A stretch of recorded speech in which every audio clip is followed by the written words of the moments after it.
Trump बोलता है climate change hoax है। अमेरिका का एक बंदा 14 टन कार्बन एमिशन के लिए जिम्मेदार है और इंडिया का 2 टन, अफ्रीका का 1 टन।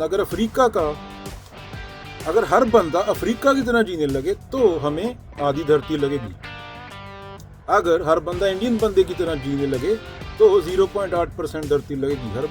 अगर हर बंदा एक अमेरिकन की तरह जीने लगे तो हमें 5 धरतियां चाहिए होंगी। दुनिया का 18% कार्बन एमिशन के लिए अमेरिका जिम्मेदार है। सफर कौन करते हैं? पुअर कंट्रीज, तड़प तड़प के मर रहे हैं जो डेवलपिंग कंट्री के लोग हैं, जो ये यूरोप और अमेरिका की वजह से। Climate refugees in millions. Pakistan में फ्लड आए थे, कितना जान माल का नुकसान हुआ। ये क्या? ये भोगवाद की वजह से, इंसान के लालच की वजह से। और ट्रंप बोल रहा है हमारी संस्कृति इस पे खड़ी है, और भोगो और भोगो। 10 मिनट शावर लो, एसी चला के छोड़ के जाओ, प्लास्टिक स्ट्रॉ यूज करो। ये तो कॉमन सेंस है ना भाई। तो इंसान को चेतना के लेवल पे समझना होगा और अध्यात्म ही इसका हल है। ये गाड़ियां नहीं कि तुम ईवीएम इलेक्ट्रिक गाड़ियां ला दोगे, ये कोई हल नहीं है। रिसोर्सेज तो धरती से ही आओगे ना। अभी इंडिया में हर बंदे को गाड़ी चाहिए, अभी 7% के पास है, तो हर बंदे को गाड़ी कैसे दोगे 93% को? तो धरती के रिसोर्सेज ही लगेंगे ना। सड़कें हैं इतने आदमियों के लिए, 93% और मैं 800 मिलियन बंदे को गाड़ी देने की बात कर रहा हूँ। तो विकास किस हद पे? जानवरों को मार दिया, अभी आदमी की बारी है। सबसे पहले गरीब मारे जाएंगे, और गरीब कहाँ है? India, Pakistan, Bangladesh, Africa. ये सफर करेंगे जो अमेरिका में भोगवाद है, जो अमेरिका कंज्यूम करता है। तो ये सोचने की बात है तुम्हारे बच्चों के फ्यूचर के लिए। तुम्हारे बच्चे सांस लेंगे ना? सांस जरूरी है या पैसा? रोटी खाएंगे ना? अगर 3 डिग्री टेम्परेचर बढ़ गया तो 60% तो सब्जियां नहीं होंगी। 10 बिलियन आबादी होगी, उसको खिलाने की तुम बात कर रहे हो। 20% लैंड फर्टाइल नहीं रहेगी, केमिकल डाल के, हीट की वजह से। तो ये तुम्हें सोचना होगा ना। प्रेम ज्ञान से आता है, किसी को चाटने से नहीं आता। चाट लो उसको। तो ये तो व्यापार है ना, चाटना बांटना। तो पहले तुम उसको चूसते हो, फिर बाद में वो तुम्हें चूसेगा। दोनों एक दूसरे को चूसो।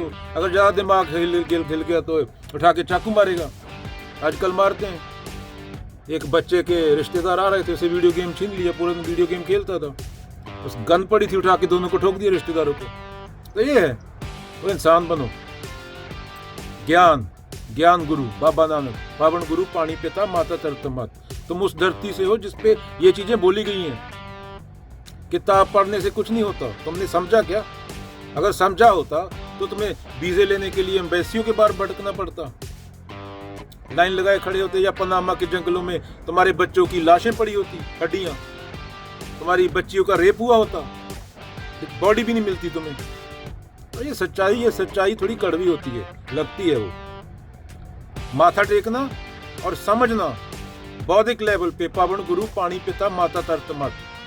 आज देखना इस गर्मी में कितने लोग मरेंगे गर्मी से। वो गूगल पे सर्च मार लेना, देख लेना इसके लिए रिस्पॉन्सिबल कौन है, ये कहाँ से आ रही है।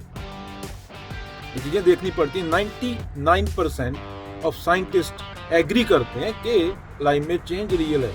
1% भी उनका पॉलिटिकल कुछ होता है लेन देन, 1% जो एग्री नहीं करते। तो साइंटिस्ट की बात सुनोगे या नंगी नाचने वाली औरत की टीवी पे, वो तुम्हारे ऊपर है ना। क्योंकि जहाज तो तुम ऑस्ट्रेलिया गए हो, न्यूजीलैंड गए हो, अमेरिका आए हो, जहाज में चढ़ के गए ना। वो साइंटिस्ट ने ही बनाया, वो नंगी नाचने वाली औरत ने नहीं बनाया। ये फोन भी साइंटिस्ट ने बनाया।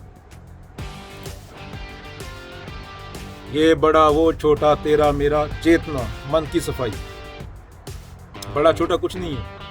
अगर ऐसे ही बोलोगे हिंदू अच्छा होता है, सिख अच्छा होता है, तो फिर गोरों का बनाया हुआ जहाज मत यूज करो ना। जहाज में चढ़ के बाहरले कंट्री में जाते हो, पैदल चल के जाओ। अस्पताल में इलाज करवाते हो, सर्जरी करवाते हो, वो कहाँ से आई? वो किसी बुद्धि वाले ने इजाद की। तो थोड़ा खोपड़ यूज किया करो।